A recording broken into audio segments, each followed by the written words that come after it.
ሰውየው ሰውነቱ እየቀነሰ መምጣቱን ማስተዋል ጀመረ። የጋብቻ ቀለበቱ ድንገት ከእጁ ላይ ወጥቶ መሬት ወደቀ። ቁመቱ ራሱ እየቀነሰ ከሚስቱ እኩል ሆኖ ነበር። ፖል ነገሩን ከቁም ነገር አልወሰደውም ነበር፣ ግን ጊዜ እየሄደ በመጣ ቁጥር እያነሰ ነበር የመጣው። በመጨረሻም አንሶ ከቢምቢ እኩል ሆነ። ሸረሪትና ቤት ውስጥ ያሉ ትላትሎች ደግሞ አስፈሪ አውሬ የሆኑበት ጀመር። ፖል ሰውነቱ እየቀነሰ እንደሆነ ካስተዋለ በኋላ ለሕክምና ሆስፒታል ራሱ ሄዶ ነበር፣ ግን ምንም ነገር አልተገኘበትም ነበር። ደም ውስጥም ምንም አልተገኘም። አጥንቱም ደህና ነበር። ሕክምናው ምንም ለውጥ ስላላመጣለትና ለሕክምና የሚያወጣው ገንዘብ ስለከበደው ሕክምናውን አቋረጠ። ከዛም ብዙም ሳይቆይ ቤት ውስጥ ካለችው ድመት እኩል ሆነ። የፖል ሚስትም ለፖል ደህንነት ብላ ድመቷን ከቤት አባረረቻት። ሚስቴቷ ቤቱን ለመሸጥ ፈልጋ ለጎረቤቶቿ ባሏ እንደሞተ ነገረቻቸው። ይሄ ነገር ደግሞ ፖልን በጣም ያናድደው ጀመር። ሚስቴቷ ባሏን እንደ ኖርማል ሰው ማየት አቁማ ነበር። ፖልም ምንም አማራጭ ስላልነበረው ኑሮውን መኖር ቀጠለ። ግን ቀናት እያለፉ በመጡ ቁጥር ፖል የባሰ እያነሰ መጣ። ከዛም የልጁ የአሻንጉሊት ቤት ውስጥ መኖር ጀመረ።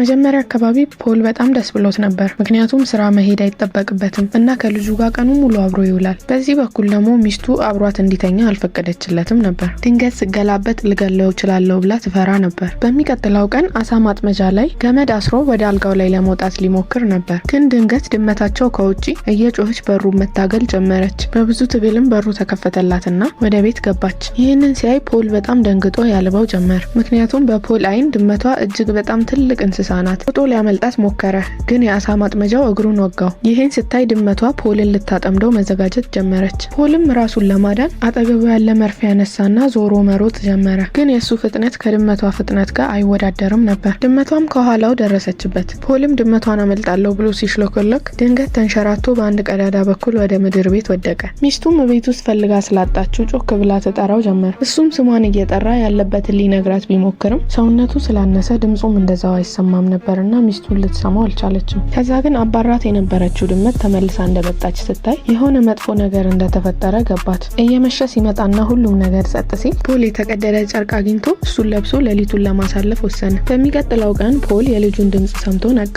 ይህም ነገር ተስፋ ሰጠውና የልጁን አቴንሽን ለማግኘት የተሰበረ ቾክ አግኝቶ የምድር ቤቱ በረጋ ስሙን ጻፈ። እሱን እንደጨረሰ በረሃብ ሆዱ ይጮ ጀመር። የሚበላ ነገር ፍለጋ ምድር ቤቱን ይዞር ጀመር። ከዛም ሚስቱ አይጥ ለማጥመድ ያስቀመጠችውን ምግብ አንድ ጥግ ላይ አገኘ። ወጥመዱ ላይ ትልቅ ቺዝ ነበር። ከዛም ወጥመዱ ላይ መርፌውን በኃይል ወረወረበት። ወጥመዱን ከተዘጋ በኋላ የተራበው ፖል ምግብ መብላት ጀመረ። ከዛ ትልቅ ሸረሪት ከኋላው መጣበት። ምድር ቤቱ በሸረሪት የተሞላ ስለነበር ፖል ሴፍ የሆነ ቦታ ፍለጋ ከዛ ምድር ቤት ለመውጣት ወሰነ።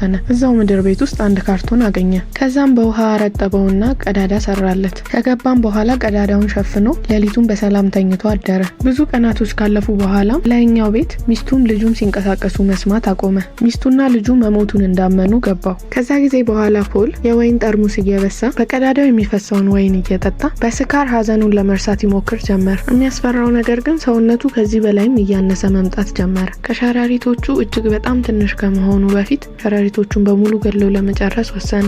ከሸረሪቱ ጋርም ሊጣላ ሲል ድንገት የያዘው መርፌ ወደቀበት። ፖል በድንጋጤ ድንገት አዳልጦት የአሳ ገንዳ ውስጥ ገባ። በድንጋጤ ምን እንደሚያደርግ ግራ ገብቶት ነበር። ያቺ ትንሽዬ አሳ ከፖል ጋር ስትነጻጸር እጅግ በጣም ትልቅ ነበረች። እንዳድል ሆኖ ግን ገንዳ ውስጥ የነበሩት አሳዎች ጎልድ ፊሽ ብቻ ነበሩ። እነሱ ደግሞ ጥቃት የሚያደርሱ አሳዎች አልነበሩም። በዚህ ምክንያት ፖል ህይወቱን ማዳን ቻለ። የምድር ቤቱ በሸረሪቶች የተሞላ ስለሆነ ሸረሪቶቹ ድንገት አጠገቡ ከመጡ ሊከድንባቸው የሃይላንድ ክዳን ይዞ መዞር ጀመረ። ግን ሸረሪቱ ፖል የያዘውን ክዳን ሲያይ ጭራሽ ሊጠጋው አልፈለገም። ከዛም ቀስ ብሎ ሸረሪቱ ወደ ፖል መጠጋት ጀመረ። ፖልም መርፌውን ከጎኑ አወጣና ሊፋለም ይዘጋጅ ጀመር። ግን ሸረሪቱን እንደማያሸንፍ ሲገባው ነፍሱን ለማዳን መሮጥ ጀመረ። ከዛም አንድ ጥግ ላይ ሄዶ ተደበቀ። ሸረሪቱ ግን ከኋላ እየተከተለ በመጨረሻም ያዘው። ነፍሱን ለማዳን ብዙ ከታገለው በኋላ የተሰበረች እንጨት መሬት ላይ ያገኘና አንስቶ የሸረሪቱን ጭንቅላት ወጋው። ከዛ ሸረሪቱ አምልጦ ሄደ። ችግሩ ግን እዚህ ምድር ቤት አንድ ሸረሪት ብቻ አልነበረም የነበረው። ራሱንም ለመከላከል የተቀዳደዱ ካርቶኖች ሰበሰበ። ከዛም ክብሪት አገኘና ክብሪቱን ለማንደድ ይሞክር ጀመር። ግን ጠንካራ ስላልነበር እሳት መፍጠር አልቻለም ነበር። ምንም ያህል ቢሞክርም እሳት ሊፈጥር አልቻለም። ግን ፖል በጭራሽ ተስፋ መቁረጥ አልፈለገም ነበር። ከብዙ የተበላሹ ሙከራዎች በኋላም አንድ ክብሪት ለኮሰ። እሳቱንም ካያያዘ በኋላ ፖል ትንሽ ተረጋጋ። ግን ቀናቶች እየሄዱ በመጡ ቁጥር የፖል ሰውነት እያነሰ ከጉንዳን እኩል ሆነ። አንድ ቀንም ከላይኛው ክፍል የኮቴ ድምጽ ሲሰማ ፖል እየሮጠ ወደ ደረጃው ጋር ተጠጋ። ከሰሙኝ ብሎ በኃይል ይጮህም ጀመር። ግን ሰውነቱ በጣም ትንሽ ስለነበር ከቢምቢ የተሻለ ድምጽ እንኳን አያወጣም ነበር። ሰው ሊሰማው የማይችል ድምጽ ነበር የሚያወጣው። እናም ምድር ቤት የገባው ሰው ሰውዬ ሳያየው ረግጦ ሊገለው ነበር። ከዛም ፖል ሰውየው ቤት የሚያሻሽጥ ደላላ መሆኑ ገባው። ፖል በድንገት ምድር ቤት ውስጥ ከገባ በኋላ ሚስቱ ቤቱን ሸጠዋለች። ፖልም ምድር ቤት ውስጥ የነበረው አሳ መሞቱን ሲያይ እጅግ በጣም አዘነ። እሱም ተስፋ እንደሌለው ማሰብ ጀመረ። እንደ አሳው በረሃብ የሚሞት መስሎት ነበር። ፖልም በዛ ነገር አዝኖ ቁጭ ብሎ እያለ አንድ ቢንቢ ባጠገቡ እየጮኸች ስታልፍ አያት። ከዛም በመስኮቱ በኩል ዘና ብላ ስትወጣ አያት። ፖልም ከዚያ አደገኛ ቦታ መውጣት ከፈለገ ሊወጣ የሚችልበት ብቸኛው መንገድ ይሄ መስኮት እንደሆነ ገባው። ፖል ሰውነቱ እጅግ በጣም ትንሽ ስለነበረ በጠረጴዛው በኩል ወደ ላይ መውጣት ለሱ በጣም አዳጋች ሆኖበት ነበር። ከብዙ ሰዓታት ትግል በኋላም በስተመጨረሻ የጠረጴዛው ጫፍ ላይ ደረሰ። ግን ደግሞ አሁንም ሌላ ችግር ገጠመው። ከጠረጴዛው ወደ መስኮቱ የሚሻገርበት ምንም መንገድ አልነበረውም። እናም ከወደቀ እንደሚሞት በራሱ ፈርዶ ሊዘል አሰበ። ከዛም ወደ ኋላ ተንደርድሮ ወደፊት በኃይል መሮጥ ጀመረ። እንደ ድል ሆኖም ከጠረጴዛው ላይ ዘሎ ወደ ድንጋዩ መሻገር ቻለ። ከዛም ወደ መስኮቱ እየሄደ እያለ ትልቅ የሸረሪት ድር ከፊት ለፊቱ ገጠመው። ድሩ ላይ ደግሞ ሸረሪትም ነበር። ፖልም ከሸረሪቱ ጋር የሚጣላበት አቅም ስላልነበረው ሸረሪቱ ሳያየው ቀስ ብሎ ለማለፍ መሞከር ጀመረ። ግን ምንም ያህል ሸረሪቱ እንዳያየው ቢጠነቀቅም ሸረሪቱ ግን አየው። ምንም ተስፋ እንደሌለው ያወቀው ፖል ቆሞ ሸረሪቱን ሲጠብቀው አንድ ቢንቢ የሸረሪቱ ድር ጠልፏት ስትወራጭ ሸረሪቱ አያት። ከዛም ሸረሪቱ ወደ ፖል መሄዱን ትቶ ቢንቢዋን ሊበላ ወደ እሷ ሄደ። ፖልም ይህን አጋጣሚ ተጠቅሞ በፍጥነት ከዛ ቦታ አመለጠ። ከብዙ ፈተናዎች በኋላም ፖል መስኮቱ ጋር ደረሰ። ግን የሽቦ ቀዳዳዎች ፖልን የሚያሳልፉት አልነበሩ።